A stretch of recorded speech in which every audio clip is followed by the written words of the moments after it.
Và việc xua xua đây cùng mẹ bóng ôn ngọt nia làក្នុង channel YouTube របស់ខ្ញុំបានគឺសកម្មភាពនៃកប៉ា King បាទជ្រុងរបស់បងប្អូននេះទៅតែមួយខែប្រហែលថ្ងៃទេណាបងប្អូនមួយខែ5ថ្ងៃ1 2 គីឡូអស់ហើយបាទ1 គីឡូជាង2 គីឡូអស់ហើយណាធំ2 គីឡូវាធំលឿនមែនតើបងប្អូនវាសំខាន់យើងរកអីវាស៊ីឲ្យបានច្រើនបាទកុំឲ្យវាខ្វះដល់ទៅពេលអញ្ចឹងបើសិនបើវាស៊ីខ្វះមុខខ្វះក្រោយវាអាចនឹងស្កកបាទ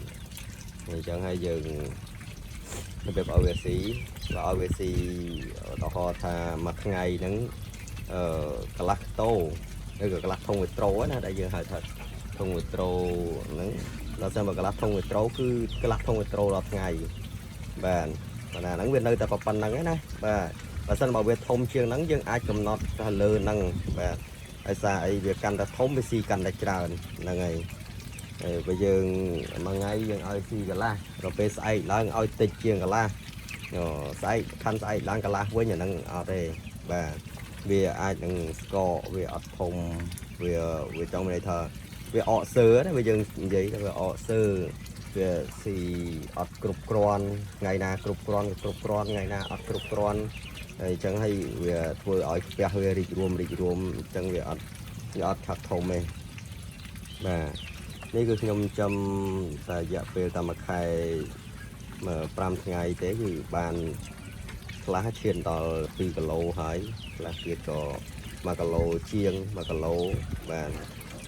ឈ្មោលឆាប់ធំបាទឈ្មោលធំមែនតើមេវារៀងយឺតតិចបាទវាទូចទី1វាស៊ីអត់តាន់គេបាទវាឆ្មៀតទៅអត់ឈ្នះអាឈ្មោលធំគាត់ណាដាក់ព្រូរត់ចូលតែអាធំរត់ចូលអស់លេងអាទៅទូចនៅក្រោយអញ្ចឹងវាតម្រាំបានវាស៊ីនៅត្រាតាធំវាដើរទៅផឹកទឹកអីចឹងទៅបានទូចបានចូលស៊ីម្ដងតែអាធំគេមកផឹកទឹកគេចូលស៊ីអាទូចចេញវិញគេខ្លាចពួកអាធំញីទូចបាទអញ្ចឹងហើយវាអត់ឈ្នះឆ្មៀតអត់ឈ្នះពួកអាធំហើយឈ្មោលទេហ្នឹងហើយវាមួយនោះមិនអត់ស៊ីអញ្ចឹងហើយមិនគេទៅតែឯងហ្នឹងមើលមេឃមើលផ្កាយបែបឆ្អែតដែរតែចូលឲ្យព្រូមុនគេមកបន្តិចវាឆ្អែតដែរ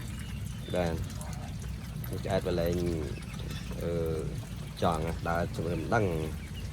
តែសិនបើវាហៅទេយើងសឹងថាស៊ីយើងពេលដែលយើងចូលមកវាម្ដងចូលត្រង់វាម្ដងចឹកបញ្ញាយ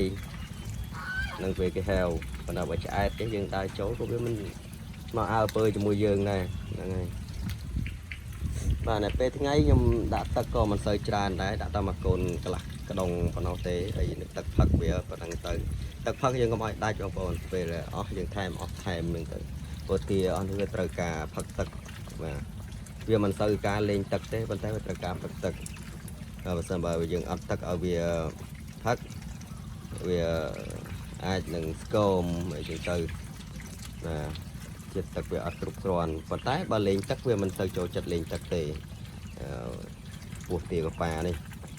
បាទនេះគឺជាលើកទី1ហើយដែលខ្ញុំចំកប៉ា King បាទយើងធ្លាប់តែចំកប៉ាស្រុកយើងធម្មតានេះកប៉ា King ពូជកប៉ាធំបាទ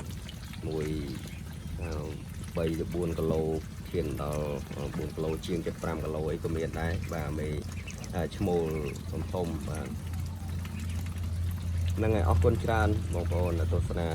channel YouTube របស់ខ្ញុំបាទហើយកុំភ្លេចជួយ Subscribe ម្នាក់មួយផងដើម្បីខ្ញុំបានធ្វើវីដេអូឲ្យមើលបន្តទៀតបាទអរគុណច្រើនជម្រាបលា